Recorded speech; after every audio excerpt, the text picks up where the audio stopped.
At first light, the radio crackled with a number no one wanted to hear. 40 to 1. That was the estimate.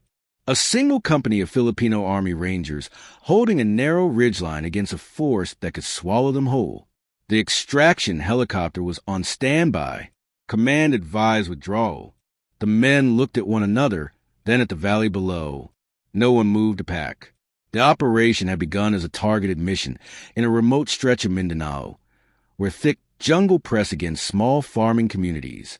Intelligence suggested an armed extremist faction had regrouped near the village. The Rangers were tasked with surveillance and containment, not prolonged engagement.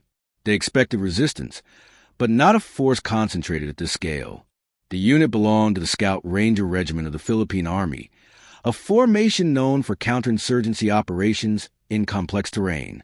Many of the men had trained for years in jungle warfare, small unit tactics, and long-duration patrols.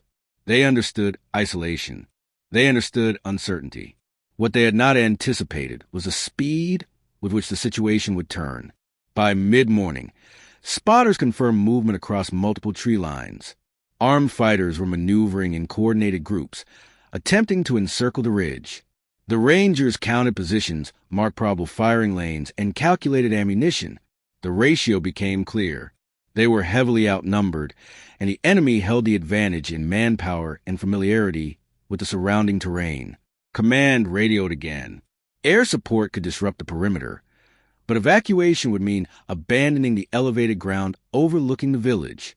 If the Rangers withdrew, the armed group would have direct access to civilian homes, markets, and the single road connecting the community to the nearest town. The choice was tactical, but the consequences were human.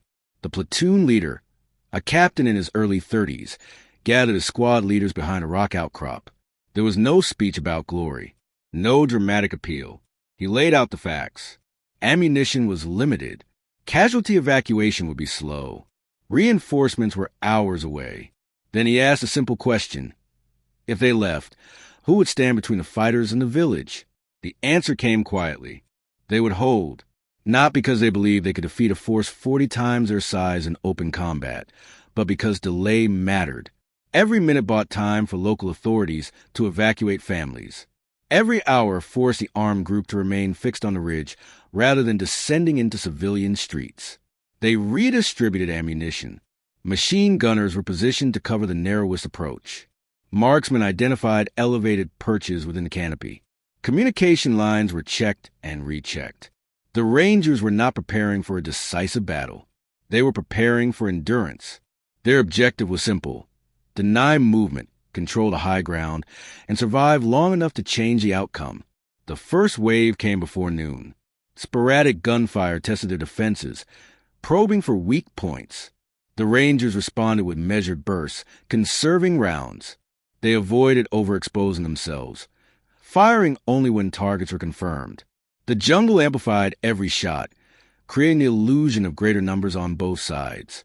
Discipline, not aggression, defined their response. As pressure mounted, fighters attempted to flank the ridge from the east.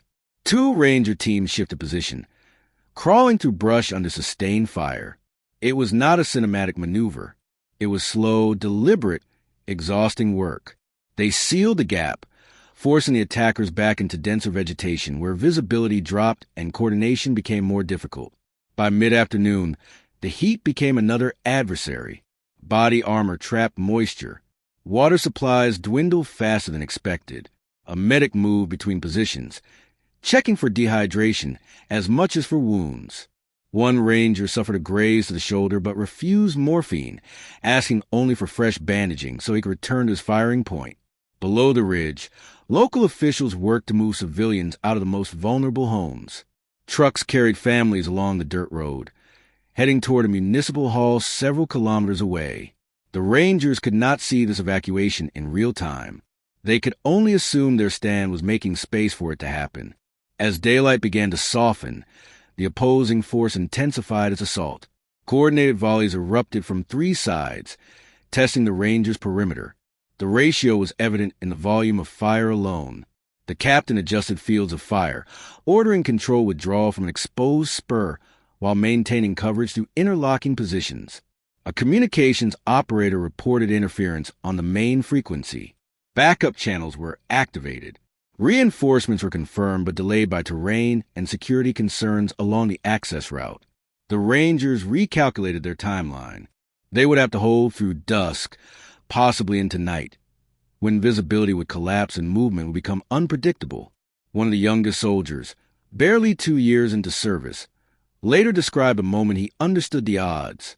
He counted muzzle flashes in the tree line and stopped when he reached 20 in one direction alone.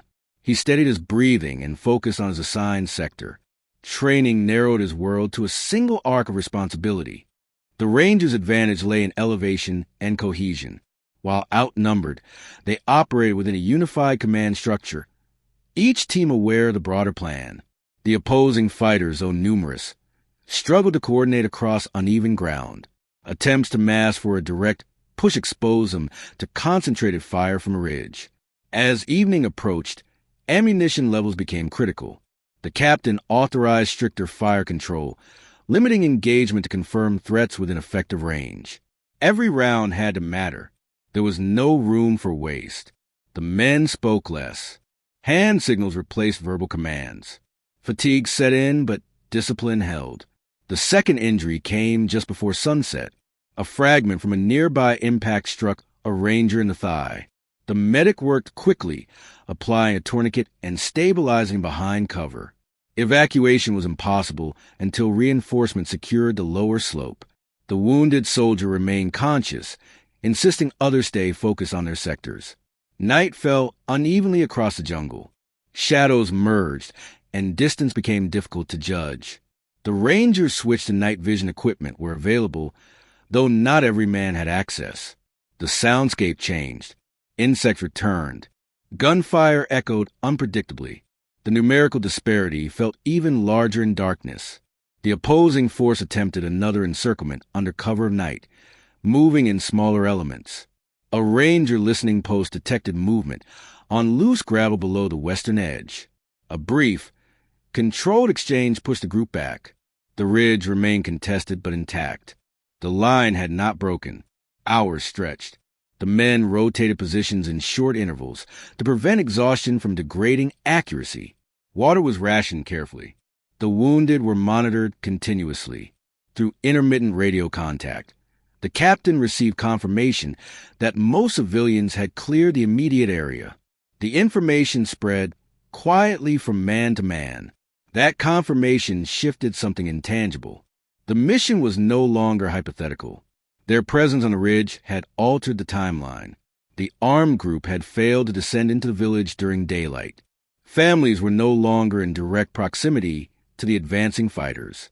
The Rangers' decision to remain had carried weight. Just after midnight, distant engine noise signaled approaching reinforcement. Another Army unit, moving cautiously along the access road, began advancing toward the lower slope. The opposing force, recognizing the shift, reduced direct pressure and attempted to disperse into jungle before being caught between two elements. The Rangers did not pursue recklessly. They maintained their perimeter, covering the reinforcements' ascent. Controlled exchanges continued, but the intensity declined. By early morning, the ridge was secure enough to allow casualty evacuation. The wounded were stabilized and prepared for transport. At first light, the scale of what they had faced became clearer. Tracks, discarded equipment, and multiple firing positions indicated a force far larger than initial estimates. The ratio of 40-1, once a radio report, now felt tangible in the churned earth surrounding the ridge. There was no celebration. The Rangers were exhausted, dehydrated, and aware of the cost. 2 men required surgical care. Several others carried minor injuries that would scar. Yet the village below remained intact. Homes still stood. The road had not been seized. In official briefings, the engagement would be described in measured language. Defensive stand, successful delay, reinforcement link-up. The numbers would be recorded, the timeline documented. What would not fully appear in reports was a quiet decision made in the early hours when withdrawal was still an option. The captain later stated that the choice was not about defiance. It was about responsibility. They had been placed on that ridge for a reason. Leaving might have preserved the unit in the short term, but it would have transferred immediate risk to civilians with no protection. For the men who held the line, the memory was less about being outnumbered and more about staying coordinated under pressure. Each soldier understood that his discipline affected the survival of the man beside him. The ratio mattered strategically, but cohesion determined the outcome. In the end, the stand did not rewrite the broader conflict. It did not end insurgency in the region. But for one village, on one ridge, over the course of a single day and night, a small group of Filipino Rangers refused to step aside. Outnumbered 40-1, they held their ground and changed the immediate future.